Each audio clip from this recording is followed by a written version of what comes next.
ሰላም ሰላም ክቡራትና ክቡራን ተከታታዮች እንደምን አላችሁ? እኔ በጣም ደህና ነኝ። ዛሬም እንደተለመደው በወሳኝ መሰረታዊ የህግ ፕሮግራም መጥቻለሁ። በዛሬው ፕሮግራሜ አዲስ የወጣውን የፌስታል እና ፕላስቲክ ከረጢት መጠቀምን፣ ማምረትን፣ ማከፋፈልን የሚከለክለውን አዋጅ ላስቃኛችሁ ነው። ምንድነው የአዋጁ አንድምታ? ቅጣት መጠኑ ምን ይመስላል? ምንድነው ያለው ነገር የሚለውን በአጠቃላይ የምነግራችሁ ይሆናል ማለት ነው። ለዚህ ቻናል አዲስ የሆናችሁ ቻናሉ ላይክ፣ ሼር፣ ሰብስክራይብ በማድረግ አብራችሁኝ እንድትቆዩ በታላቅ አክብሮትና ትህትና ጠይቃለሁ። ቀጥታ ወደ ዛሬው ፕሮግራም ይገባለሁ።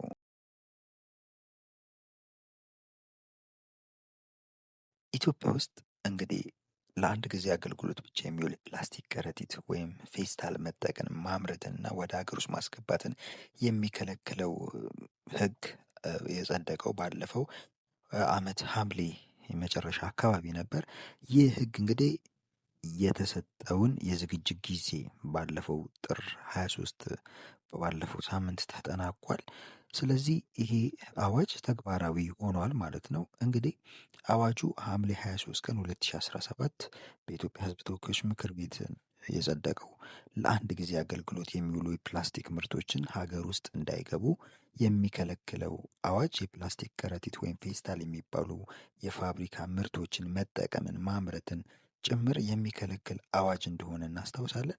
እነዚህ ምርቶች የተጠቀመ ወይም ለመጠቀም ይዞ የተገኘ ማንኛውም ሰው ለገንዘብ ቅጣትና ለእስር የሚዳረግ የሚሆን እንደሆነ አዋጁ ደንግጎ ይገኛል። ይህ ህግ የኢትዮጵያ የደረቅ ቆሻሻን አሰባሰብ፣ ማጓጓዝ፣ ክምችት፣ መልሶ አጠቃቀምና አወጋገድ ስርዓትን ማስያዝ ዓላማ አለኝ ብሎ ነው አዋጁ ላይ የተጠቀሰው።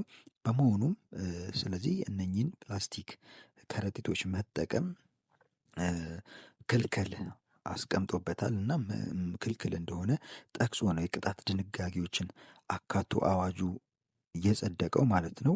እንግዲህ ህጉ የፕላስቲክ ምርቶች የሚያደርሱትን ዘርፈ ብዙ የአካባቢ ብክለት፣ የንጹህና የጤና ተያያዥ ችግሮችን ለማስቀረት ያለመ ነው ብሏል። በዛሬው ፕሮግራም ይሄ እንግዲህ ፕላስቲክ ከረጢት ወይም ፌስታል ስለከለከሉ አዋጅ በትንሹ የምላችሁን ልበል። እንግዲህ ስስ የፕላስቲክ ምርቶችን ካለፉ 30 ዓመታት ወዲህ በኢትዮጵያ ገበያና ግብይት ውስጥ ሰፊ ቦታ አላቸው። ምርቶቹም ከህብረተሰቡ የዕለት ተዕለት ኑሮ ጋር በጣም የተቆራኙ ናቸው።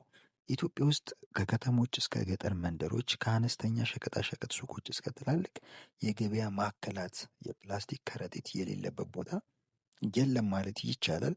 በሁሉም ስፍራም ይገኛል።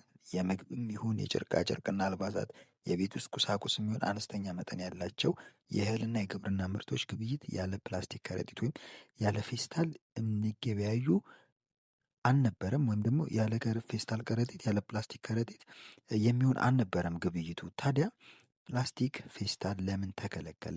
በአዋጁ እንደተጠቀሰው እና በተግባር እንደሚታየው የፕላስቲክ ከረጢት ምርቶች ወይም የፌስታል ምርቶች የአገልግሎት ጊዜያቸውንና ጥቅማቸውን አብቅቶ ወደ ቆሻሻነት ሲቀየሩ በመሬትና አፈር ላይ በአካባቢ እንዲሁም በጤና ላይ ችግሮች ይዘው መምጣታቸው ለረጅም ዓመታት ከአፈር ጋር ተዋህደውም ወደ ብስባሽነት የማይለወጡ መሆኑን ቀዳሚ ጉዳት ስለመሆኑ ይጠቀሳል። በአካባቢ ላይ ጥናት ያደረጉ ተመራማሪዎችም ይህንን አረጋግጠዋል። ይህም የመሬትን ምርታማነት ያሳጣል፣ በዚህም እርሻን ያውካሉ፣ የአትክልትና የእጽዋትን እድገትንም ይገታሉ ተብለው የዘርፉ ምሁራኖች ጥናታቸውን ሰርተዋል። እንግዲህ በየመንገድ ስርቻው ተጥለው የሚታዩ የፕላስቲክ ኮዳዎች ብዙ ናቸው። ከየቤቱ የሚወጡ ደረቅ ቆሻሻዎች መካከል አብዛኞቹ ፕላስቲክ ነክ ቁሶች ናቸው። የውሃ መፋሰሻዎችና ቱቦዎች በሚያስጨንቅ ሁኔታ በፕላስቲክ ቆሻሻዎች መደፈንና መዘጋት ይገጥማቸዋል። ከአካባቢ ጥበቃ ባለስልጣን የተገኘው መረጃ እንደሚያሳየው እንደ ሀገር ከሚወገደው የቆሻሻ ክምችት ከ200 እስከ 250 ሺህ ቶን የሚገመተው የፕላስቲክ ተረፈ ምርት ነው ይባላል። ይህም ምርቶቹን እያሳደሩት ያለው ተጽዕኖ አስከፊ እንዳደረገው ታምኖበት ነው እንግዲህ ይሄ የፕላስቲክ ቁጥጥርን ለመደንገግ የወጣው አዋጅ ተግባራዊ የሆነው ማለት ነው።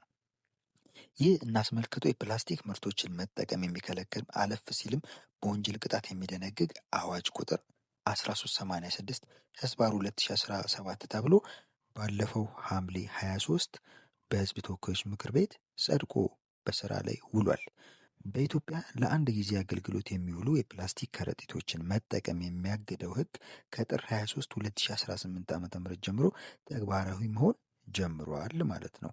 አዋጁ ተግባራዊ መሆን የጀመረው ባለፈው ሐምሌ ወር በሕዝብ ተወካዮች ምክር ቤት ከጸደቀ ከ6 ወራት በኋላ ነው።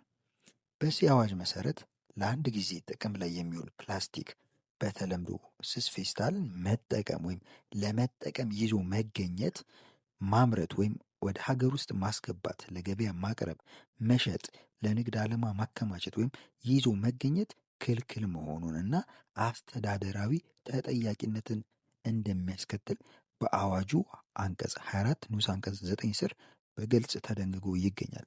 አዋጁ ክልከላውን በዚህ ብቻ አያበቃም። በአዋጁ አንቀጽ 25 ስር ፌስታል ማንኛውም ሰው የፕላስቲክ ከረጢት ወይም የፌስታል ከረጢት ከተጠቀመ ወይም ለመጠቀም ይዞ ከተገኘ ከ2000 ብር በማያንስና ከ5000 ብር በማይበልጥ የገንዘብ መቀጮ ይቀጣል ሲል ይደነግጋል።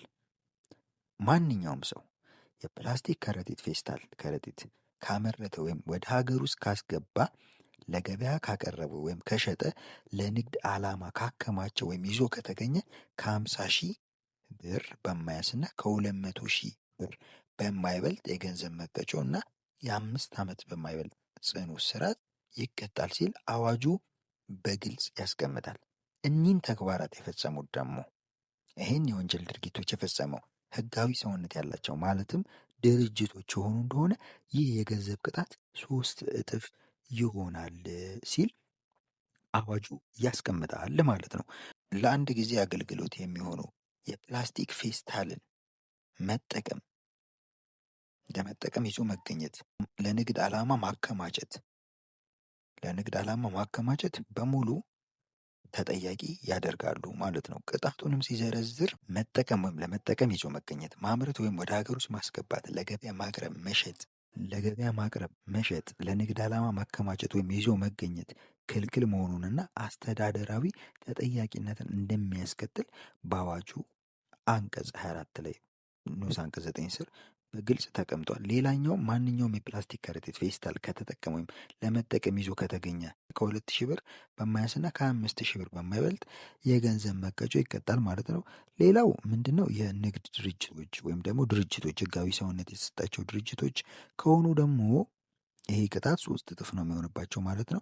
ማንኛውም ፕላስቲክ ከረጢት ፌስታልን ካመረተ አምራች ከሆነ ማለት ነው፣ ወይም ደግሞ ወደ ሀገር ውስጥ ካስገባ አስመጪና ላኪ ከሆነ ማለት ነው፣ ለገበያ ካቀረበ ወይም ከሸጠ፣ ለንግድ ዓላማ ካከማች ወይም ይዞ ከተገኘ ከ50 ሺህ ብር በማያንስና ከ200 ሺህ ብር በማይበልጥ የገንዘብ መቀጮና ከ5 ዓመት በማይበልጥ ጽኑ እስራት ይቀጣል ይላል ማለት ነው። እነኚህ አስመጪና ላኪዎች ወይም ደግሞ ነጋዴዎች፣ አምራቾች ከሆኑ ማለት ነው።